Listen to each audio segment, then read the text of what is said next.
ঢিং সমষ্টিৰ অন্তৰ্গত নগাঁৱৰ বাটামাৰী গাঁৱত কেইবা শতাধিক AIDFৰ বিভিন্ন দলৰ নেতা কৰ্মীয়ে আনুষ্ঠানিকভাৱে ৰাইজৰ দলত যোগদান কৰে।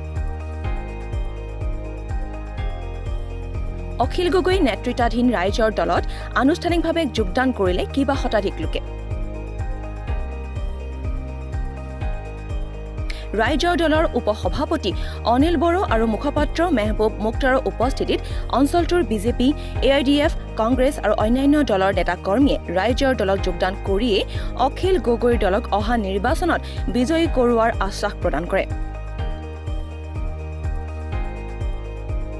উল্লেখযোগ্য যে নগাঁও জিলাৰ অন্তৰ্গত ঢিং সমষ্টিটো AIDFৰ দখলত আছে যদিও এইবাৰ ৰাইজে AIDFক নাচাত কৰিব বুলি আশা প্ৰকাশ কৰিছে। আপোনালোকে আমাৰ দলত আজি যোগদান কৰিছে, সেইকাৰণে সকলোকে ধন্যবাদ জনাইছো যে আমাক সঁহাৰি দিয়াৰ বাবে। আৰু আগন্তুক দিনত অহা ছেপ্টেম্বৰ মাহত অখিল গগৈ ডাঙৰীয়া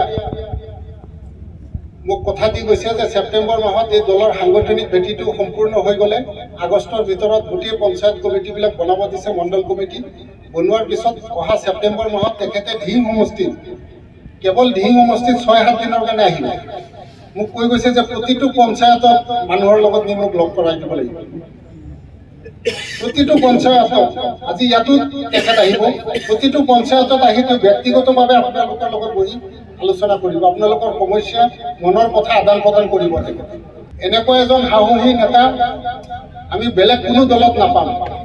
আপোনালোকে লক্ষ্য কৰিব, যিহেতু আমি বহুত দলেই কৰিছো, কিন্তু এবাৰ মাত্ৰ তেখেতক এটা সুযোগ দিয়ক। এইটোৱে অনুৰোধ আপোনালোকৰ ওচৰত যে এবাৰ এটা সুযোগ দি তেখেতক চাওক যে তেখেতে আপোনালোকৰ সমাজৰ উন্নয়নৰ কাৰণে, সংস্থাপনৰ কাৰণে, কৃষকসকলৰ উন্নয়নৰ কাৰণে তেখেতে কি কৰিব পাৰে, তেখেতৰ কি সপোন। তেখেতে আমাৰ দলত তেখেতে এখন কিতাপ উলিয়াইছে যে আমাৰ সপোনৰ অসমখন।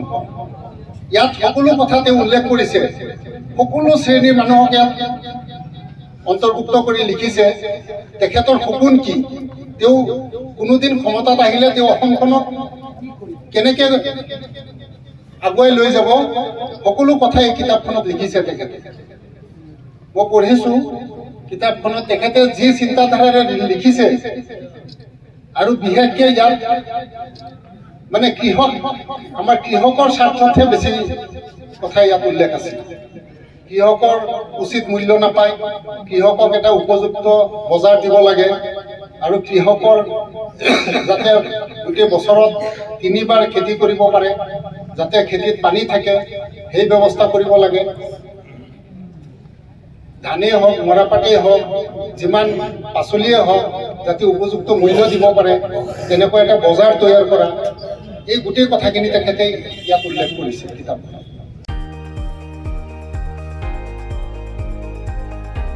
মৈৰাবাৰীৰ পৰা ইছমাইল হুছেইনৰ ৰিপৰ্ট, দি নৰ্থ ইষ্ট।